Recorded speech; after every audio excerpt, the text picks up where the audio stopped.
Hey everyone, it's Jack from cultaholic.com, back again with some huge news coming out of WWE. Vince McMahon has announced that there will be a 50-man Royal Rumble on April 27th in Jeddah, Saudi Arabia. Now this is part of a long-term partnership with Saudi Arabia that WWE are attempting to establish, and will feature, yes, 50 superstars. No word yet on whether the winner will receive a title shot or manage to call anyone out or any of that sort of thing, or whether it'll be available to watch on the network or anything like that.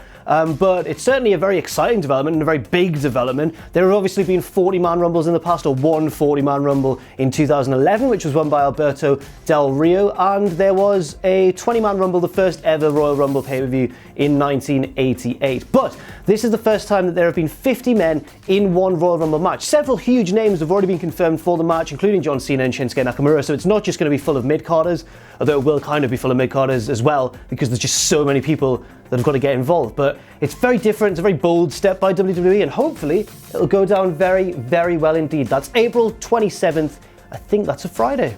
Lovely. In NXT news, Bobby Fish, one half of the reigning NXT Tag Team Champions, has sadly sustained an injury, although the severity of that is yet to be confirmed. This was at an NXT house show where the Undisputed Era, Kyle O'Reilly and Bobby Fish, were taking on Heavy Machinery. Then Fish reportedly twisted his knee, which led to Adam Cole making an interference so that O'Reilly could still believably win, because they needed to retain the titles and Bobby Fish had to be taken away for medical assistance. So all of our best wishes to Bobby Fish. Hopefully he can get on the road to recovery very quickly indeed, and hopefully it's not too severe. More on that as the story develops. This weekend, of course, sees the 16th anniversary show for Ring of Honor, which will be headlined, I believe, by the Ring of Honor World Championship match between Dalton Castle and Jay Lethal as well. Lots of other people in attendance: Cody Rhodes, the Young Bucks, all the big names from Bullet Club. Very interesting thing I want to point out though, Bullet Club have recently been using this mascot brought in by Cody Rhodes, Berry the Drug-Free Bear. I've put out a tweet just saying, like, imagine if that was CM Punk. But now I've been thinking about it, imagine if that was CM Punk. We're still waiting to find out where All In will take place in autumn, and if that is in Chicago, as many speculate it will be, well, I mean, the hype surrounding that bear is going to be off the charts, purely on the off chance that it could well be CM Punk himself. But we'll see how that goes.